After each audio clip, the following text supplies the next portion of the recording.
ಪ್ರಗತಿ doctor Manjunath ಅವರು ನಮ್ಮ ಜೊತೆ ಲೈವ್ನಲ್ಲಿ ಮಾತಾಡೋದಕ್ಕಿದ್ದಾರೆ. ನಿಮ್ಮನ್ನು ಮಾತಾಡೋ ಸಾಕಷ್ಟು ವಿಚಾರಗಳಿದ್ದಾವೆ. ಸರ್, ಇವತ್ತು ಅಮಿತ್ ಶಾ ಅವರು ಇಲ್ಲಿಂದ ರೋಡ್ ಶೋವನ್ನು ಮಾಡೋದಕ್ಕೆ ಪ್ರಮುಖವಾಗಿ ನಾವು ಕಾರಣಗಳನ್ನು ಕೊಡ್ತಾ ಇದ್ವಿ. ಹಳೆ ಮೈಸೂರು ಭಾಗದಲ್ಲಿ ಓಟ್ಗಳನ್ನು ಜಾಸ್ತಿ ಮಾಡಬೇಕು, BJP JDS ಅನ್ನು ಒಟ್ಟಿಗೆ ಸೇರಿಸಬೇಕೆನ್ನುವಂಥದ್ದು ನಮ್ಮ ರಾಜಕೀಯ ಲೆಕ್ಕಾಚಾರಗಳು, ನಮ್ಮ ಮಾಹಿತಿ. ನಿಮ್ಮ ಮಾಹಿತಿ ಏನು ಅಥವಾ ನಿಮ್ಮ ಒಳಗಡೆ ಇರುವಂಥ ವಿಚಾರಗಳೇನು? ಅಲ್ಲ, ಇವಾಗ ಏನಾಗಿದೆ, ಇವತ್ತು ಈ ಲೋಕಸಭಾ ಚುನಾವಣಾ ಪ್ರಕ್ರಿಯೆಗೆ, ಈ ಪ್ರಚಾರಕ್ಕೆ ಒಂದು ದೊಡ್ಡ ಚಾಲನೆ, ದೊಡ್ಡ ವೇಗ ಸಿಗ್ತಾ ಇದೆ ಅಂತ. ಯಾಕೆಂದರೆ ಗೃಹ ಸಚಿವರು ಬರ್ತಾ ಇದ್ದಾರೆ. ಸೊ ಹೀಗಾಗಿ ಈ ಕಾರ್ಯಕರ್ತರನ್ನು ಉರಿದುಂಬಿಸುತ್ತೆ, ಜನರಲ್ಲೂ ಕೂಡ ಕ್ಯೂರಿಯಾಸಿಟಿ. ಸೊ ಇದು ಒಂದು ನಿಜವಾಗ್ಲೂ ಈ ಚುನಾವಣೆ ಪ್ರಚಾರಕ್ಕೆ ಒಂದು ದೊಡ್ಡ ಮುಕುಟ ಅಂತಲೇ ಹೇಳ್ಬೋದು.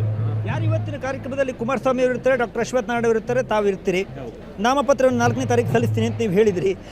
DK ಶಿವಕುಮಾರ್ ಮತ್ತು DK ಸುರೇಶ್ ಅವರ ಒಂದು ರಾಜಕೀಯ ಬಲವನ್ನು ಎದುರಿಸೋದಕ್ಕೆ ವೈದ್ಯರಾಗಿ ಬಂದಿರುವಂಥ ತಾವು ಹೇಗೆ ಸಿದ್ಧವಾಗಿದ್ದೀರಿ? ಈಗ ವೈದ್ಯರು ನಾನು ಒಬ್ಬನೇ ಇದು ಚುನಾವಣೆ ಎದುರಿಸ್ತಾ ಇಲ್ಲ.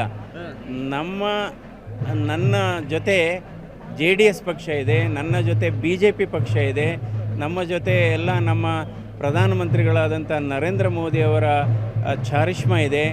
ನಮ್ಮ ಎಲ್ಲ ಒಗ್ಗಟ್ಟಾಗಿ ಕೆಲಸ ಮಾಡ್ತಾ ಇದ್ದೀವಿ.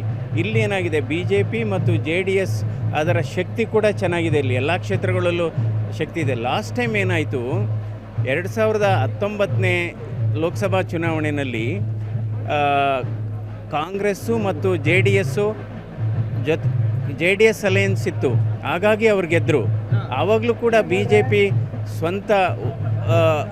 ಸ್ವಂತವಾಗಿ ಅವರು ಸ್ಪರ್ಧೆ ಮಾಡಿದರು. ಆವಾಗ BJPಗೆ 6,70,000 ಮತ ಬಿದ್ದಿದೆ. ಅವತ್ತು ಏನಾಗಿತ್ತು, ಕಾಂಗ್ರೆಸ್ ಜೊತೆ JDS ಇತ್ತು. ಇವತ್ತು BJP ಜೊತೆ JDS ಇದೆ. ನೀವು ಮ್ಯಾಥಮೆಟಿಕಲಿ ನೀವು ನೋಡೋದಾದರೆ ನಾವು ಮುಂದಿದ್ದೀವಿ. ನೀವು ಆರಂಭದಿಂದನೂ ಹೇಳ್ತಾ ಇದ್ರಿ, ನಾನು ಅವ್ರು ಏನೇ ಪ್ರಶ್ನೆಯನ್ನು ಕೇಳಲಿ ಅಥವಾ ರಾಜಕೀಯವಾಗಿ ಅವ್ರು ಏನೇ ನಮ್ಮನ್ನು ಪ್ರವೋಕ್ ಮಾಡಲಿ, ನಾನು ಮಾತಾಡೋದಿಲ್ಲ ಅಂತೇಳಿ. ಅದು ನಿಮ್ಮದೊಂದು ಸ್ಟ್ರಾಟಜಿನ? ಏನಿಲ್ಲ, ನಾನು ಮೊದಲಿಂದಲೂ ಅಷ್ಟೇ ವೈಯಕ್ತಿಕವಾಗಿ ಟೀಕೆ ಮಾಡಿದರೆ ಏನು ಸಿಗುತ್ತೆ? ಯಾರೋ ಚಪ್ಪಾಳೆ ಹೊಡಿಬೋದು ಒಂದು 4 ಜನ, ಅಥವಾ ಏನೋ ಒಂದು ಕೇಕೆ ಹಾಕ್ಬೋದು.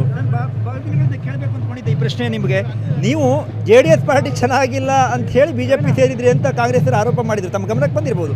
ಇವಾಗ ಈ ಕ್ಷೇತ್ರ ಆಯ್ಕೆ ಮಾಡಿದ್ದು ಅಥವಾ ಪಕ್ಷ ಆಯ್ಕೆ ಮಾಡಿದ್ದು ನಾನಲ್ಲ. ಅದನ್ನು ನಮ್ಮ BJP JDS ಹೈಕಮಾಂಡ್ ಅವರು ತೀರ್ಮಾನ ಮಾಡಿದ್ದಾರೆ ಅಷ್ಟೇ. ಯಾಕೆಂದರೆ ನಿಮಗೆ ಗೊತ್ತಿದೆ, ರಾಜಕೀಯಕ್ಕೆ ಬಂದಿರೋದು ನಾನು ಆಕಸ್ಮಿಕ. Okay, thank you. ಪ್ರಗತಿ, ಇದು ಡಾಕ್ಟರ್ ಮಂಜುನಾಥ್ ಅವರ ಮಾತಾಗಿತ್ತು. ಯಾಕೆಂದರೆ ಡಾಕ್ಟರ್ ಮಂಜುನಾಥ್ ಅವರು ಹೇಳ್ತಾ ಇದ್ರು, ರಾಜಕೀಯ ಲೆಕ್ಕಾಚಾರಗಳು ಇಷ್ಟು ದಿವಸ ವೈದ್ಯರಾಗಿ ಆಸ್ಪತ್ರೆಗಳಲ್ಲಿ ಟ್ರೀಟ್ಮೆಂಟನ್ನು ಮಾಡ್ತಾಯಿದ್ರು. ಆದರೆ ಬಹಳ ರಾಜಕೀಯವಾಗಿ ಯಾವೆಲ್ಲ ಇಲ್ಲಿ ಘಟನೆಗಳು ಸಂಭವಿಸಬಹುದು ಅಥವಾ BJP JDS ಮೈತ್ರಿಯಿಂದಾಗಿ ಏನೆಲ್ಲ ಲಾಭಗಳಾಗಬಹುದು, ಅಮಿತ್ ಶಾ ರ್ಯಾಲಿಯಿಂದ ತಮಗೇನು ಲಾಭಗಳು ಸಿಗಬಹುದು ಎನ್ನುವಂಥ ಮಾಹಿತಿಯನ್ನು ಡಾಕ್ಟರ್ ಮಂಜುನಾಥ್ ಅವರು ಕೊಡ್ತಾ ಇದ್ರು. ಪ್ರಗತಿ, ಥ್ಯಾಂಕ್ ಯು ರವಿ ಶಿವರಾಮ್, ನಿಮ್ಮೆಲ್ಲ ಮಾಹಿತಿಗಾಗಿ.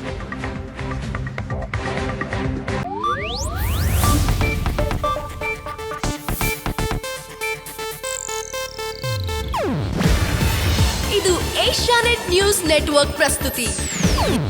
ನೀವು ನೋಡ್ತಿದ್ದೀರಾ ಏಷ್ಯಾನೆಟ್ ಸುವರ್ಣ ನ್ಯೂಸ್.